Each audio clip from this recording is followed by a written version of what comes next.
And finally, Mr. Bukhari, you in your testimony you mentioned Arshad Sharif's assassination in Kenya. That's sending shockwaves and making it hard for journalists, whether they are abroad or in country, to be able to exercise their ability to do their work.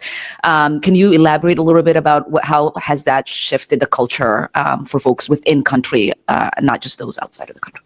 Sure. I mean, Pakistan in general has over about 200 independent private channels. So actually it was a very vibrant, we had very vibrant media that was always criticizing, questioning, analyzing the government to be. We've always had issues with media and the intelligence agencies, but they've been very minute compared to the overall.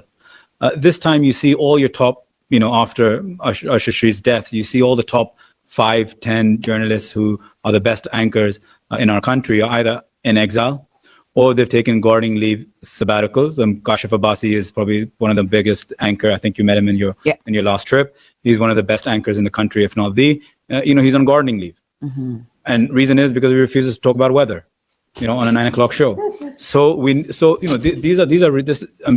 serious, and so this is what happens. We've got Dr. Moeen Pirzada, who's one of our most respected TV personalities. He's here in Pakistan and US. He can't go back.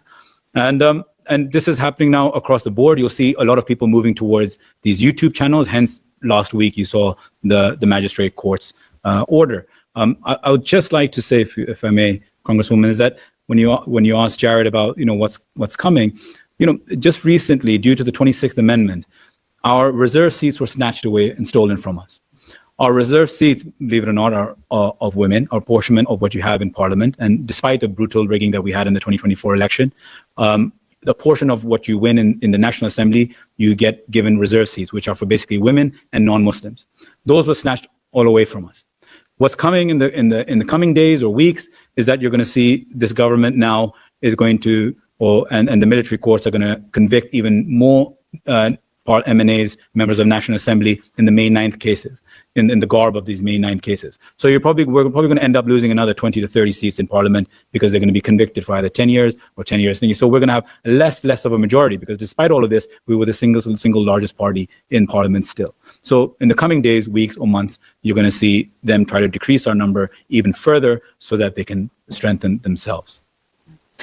Really appreciate that, and I'd be remiss if I didn't mention this. I know that Mr. Sadiq Amani, you said that the Pakistani government was fighting us and fighting with the Taliban. It's actually the inverse is true. The Pakistani government was helping the United States fight its war in Afghanistan, and actually, I think took a lot of losses, not just in credibility with the Muslim world, who saw them as betraying their allegiance, but also created problems for them with terrorism in itself. So, since you were concerned about us telling the truth in this committee, I just wanted to mention that. With that, Chairman, I yield back.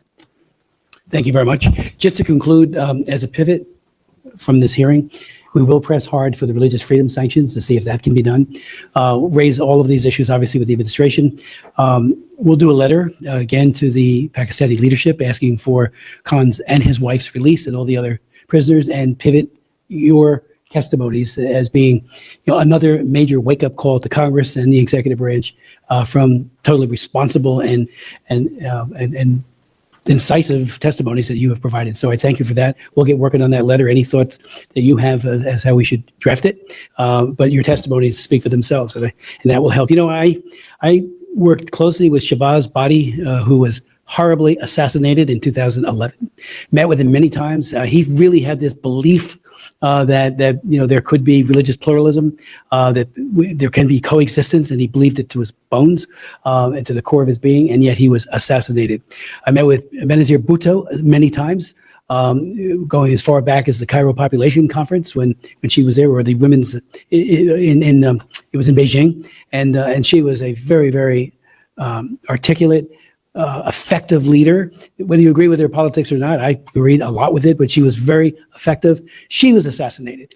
And now, of course, if we're all talking about, with Arshad being assassinated as well, a prominent member of the media, we need to call out, this isn't just transnational with him, repression, it's transnational terrorism.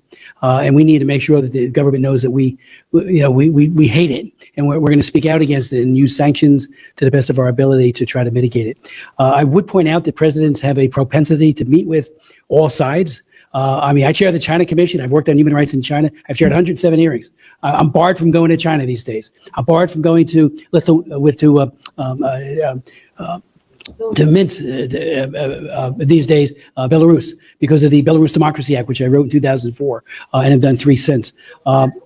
Barred from Russia too. You got that one right. And so what I'm saying is that our presidents traditionally have met with people who are unsavory. Why meet with Xi Jinping? Well, he is the president, but he's also a butcher, and he's committing genocide against the Uyghur, as we meet here again today. But you got to meet with him to fight with him. Even President Clinton had the butcher of Beijing, Xia Hatian, who came here. He ordered the operational commander, sent the tanks in, killed all kinds of people. He goes to the Army War College and says nobody died at Tiananmen Square.